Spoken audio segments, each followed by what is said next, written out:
The Pope is the leader of the Roman Catholic Church, one of the world's largest religious groups. Catholics believe that the Pope is the successor of Saint Peter, who was one of Jesus Christ's closest followers. The Pope's role is very important, not only for Catholics, but also in history and world affairs.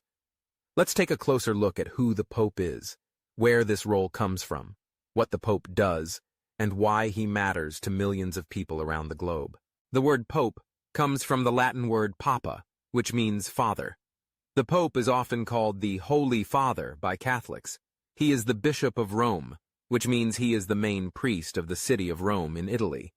But his authority goes far beyond just one city. The Pope is the head of the Holy See, which is the central government of the Roman Catholic Church. The Holy See is not just a place, but an organization that leads and guides Catholics everywhere. The history of the Pope goes back almost 2,000 years. According to Catholic belief, Jesus chose Peter to lead his followers after he was gone. Peter became the first bishop of Rome. After Peter died, other leaders took his place, and over time they became known as popes. The Pope's leadership is called the Papacy. Throughout history, there have been more than 260 popes, each one following the last in a long line. The Pope lives in Vatican City, a small, independent country inside the city of Rome.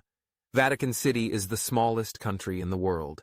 It is the center of the Catholic Church and the home of many important buildings, like St. Peter's Basilica, which is one of the largest churches in the world.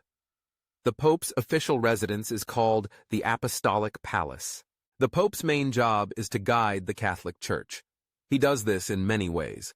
One of the most important is teaching about faith and morals. Catholics believe that the Pope has a special gift called infallibility. This means that when he makes official statements about faith or morals, he cannot make a mistake, according to Catholic teaching.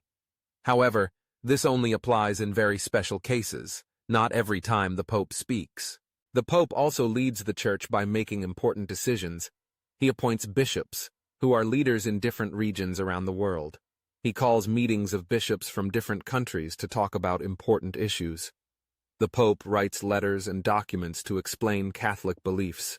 He travels to meet Catholics in different countries, encouraging them and listening to their concerns. Tradition is very important in the Catholic Church, and the Pope is a big part of that tradition. When a Pope dies or steps down, a new Pope is chosen by a special group of church leaders called cardinals.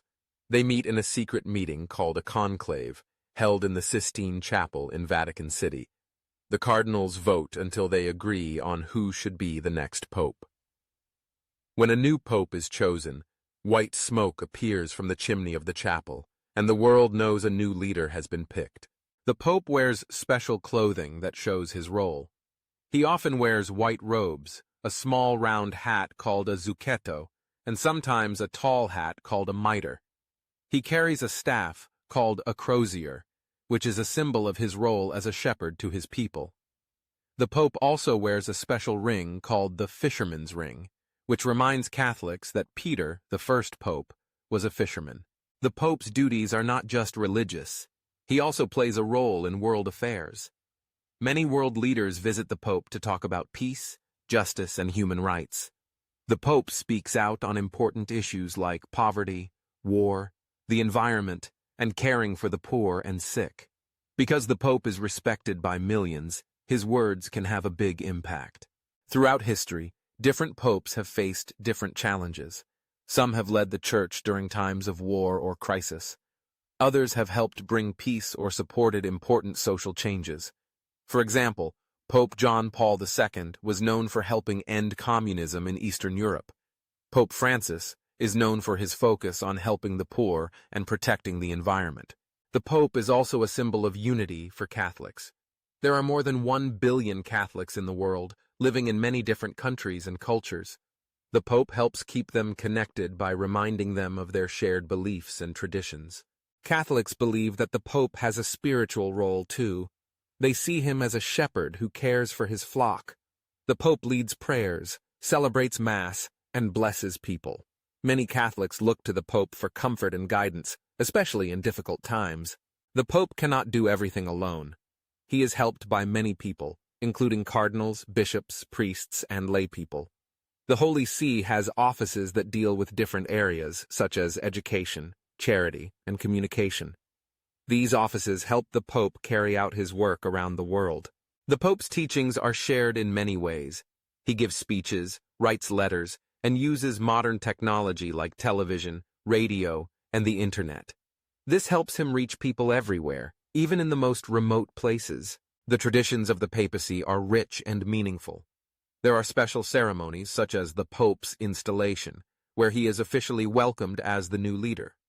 There are also important events like Easter and Christmas, when the Pope leads prayers and celebrations for Catholics everywhere. In summary, the Pope is the spiritual leader of the Roman Catholic Church and the head of the Holy See. His role started with St. Peter, almost 2,000 years ago, and continues today. The Pope guides Catholics in matters of faith and morals, keeps traditions alive, and helps make important decisions. He is a symbol of unity and hope for millions, and his words and actions can influence the world far beyond the Church. Whether you are Catholic or not, understanding the Pope's role helps us see how religion, tradition, and leadership shape the lives of many people across the globe.